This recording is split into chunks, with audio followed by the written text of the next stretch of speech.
The following content is not meant for children. Hello everyone. Maester Aelix here. And this week, I've been given this request too. Next week, I would love to see you talk about why you like the version of Murder on the Orient Express with Johnny Depp as the villain. I know this is mostly Game Channel, but a little bit of movie talk would be fun. And yes, I love movies. I'm not a huge cinemaphile, but the movies I do see, I tend to really enjoy. So let's talk about Murder on the Orient Express. Now, the most recent version that came out has Johnny Depp as the villain, as the commenter said, though it's not entirely true. He's more the victim in this movie, because everyone stabs him. And that actually causes the problem for Detective Hercule Poirot to go solve. The portrayal of Poirot in this is amazing. I really like how he came out. The double mustache was oh so amazing. And just the way he works. You can see he's got those foibles, we'll say, that help him notice how the world should be. I can only see the world as it should be. And when it is not, the imperfection stands out like the nose in the middle of a face. It makes most of life unbearable. But it is useful in the detection of crime. He may be annoying and kind of a jerk to others, but he really is an excellent detective because he notices these small things and he can't help but obsess over them. The way this movie is done is so good. The lighting, the cinematography, the camera angles, the acting, the directing, everything. Everything comes together so well. And I'm not going to say it's a perfect movie, because there's a few things here or there I find to be less than perfect, a few things that could be really improved upon, but overall, when taken as a whole, this is just a great movie. I highly recommend everyone who hasn't seen it to see it. Additionally, I am super stoked that its sequel, Death on the Nile, is still being put out. And yes, it should have come out by now, and everything's being delayed, but it's 2020. Everything's being delayed, so I'm going to give that a pass, because I'm also so excited to see it. I think Death on the Nile is actually a better story than Murder on the Orient Express, but Murder on the Orient Express is so well written, and when it was turned into a movie, it was adapted so well.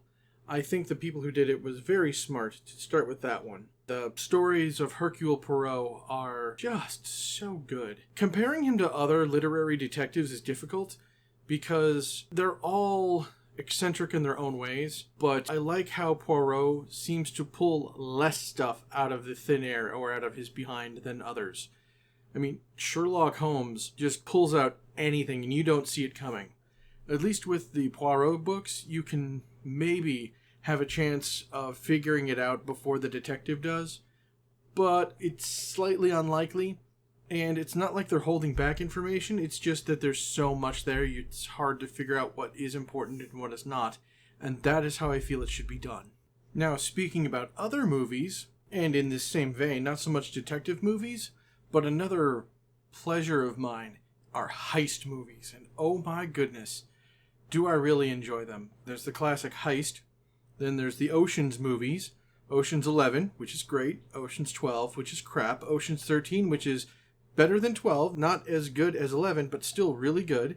Oceans 8, on par with 13. There's the Italian Job. There's the Thomas Crown Affair. Both the old and new on that. Oh man, these heist movies are so good. I think what really gets me is the way the narrative can just show the people working the problem, but then only later, when they're pulling off the heist, show those solutions where, like, oh, we only saw 80% of the scene before and we get the last 20 now. Or you can see them trying to react to changes in the plan when things go wrong. They're just so smart, and a well-written heist movie is immensely entertaining. It's also kind of like watching a physical puzzle being solved. Yeah. I think each of them has like one scene where the movie just gets stupid for a second, and it helps lighten the mood almost, because you're not so much seriously into the heist. It's that one stupid moment that lets you sit back, relax, once again turn your brain off so you can start suspending your disbelief and really get into the meat of the movie and enjoy yourself. If I had to say a favorite heist movie, I'm going to go with the Thomas Crown Affair, because Not only is it really smart and inventive, but it seems like the most real. You know, someone who has a bunch of money doing things purely for the fact that it brings them pleasure, and they have the money to do it. Plus, the music in that movie is really good. There's this one scene where they play Sinner Man, and it is just glorious. That sequence is amazing, and I recommend everyone check out these heist movies as well, because they're so good. You can skip Ocean's 12, to be honest. The only thing you really need to know about Ocean's 12 is that crew from Ocean's 11 spend some of their money. Rusty tries to make a casino and doesn't do well. And there's another thief in the mix called Toulouse who tries to screw with the team. And he's like the bad guy thief. That's all you really need to know. It's not a bad movie, but it's so tonally different from 11 and 13. It really doesn't feel like it fits. Now, guilty pleasure movies. There is a line of movies that I have enjoyed immensely for many, many years and does not deserve my love and affection as much as it does. And that is the Tremors movies. And oh my God, I love them all. I love the first one, I love the second one, I love the third one, I love the fourth one, I love the fifth one, I love the sixth one. I even want to see the one that's just about to come out at the time of recording, and that's Shrieker's Island. Oh my goodness. Oh, I even love the TV series. Oh, the Tremors movies. I love them so much, and I have no idea why.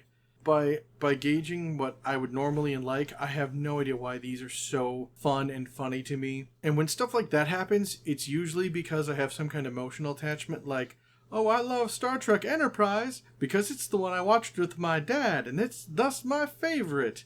And hearing stuff like that, the people who crap on Enterprise go, oh, okay, it's not like you like it as a show, it's because it reminds you of your dad. Okay, now that's an acceptable answer. But I don't have quite that connection with the Tremors movies, and I have no idea why I love them so much, but golly, do I love them so much.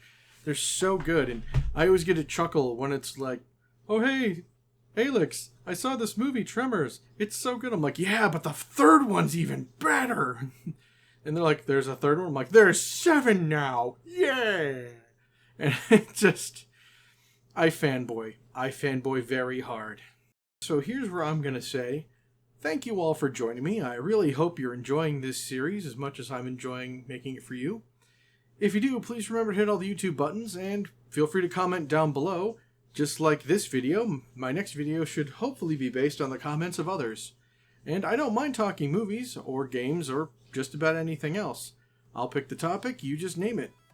And with that being said, I shall see you all next time.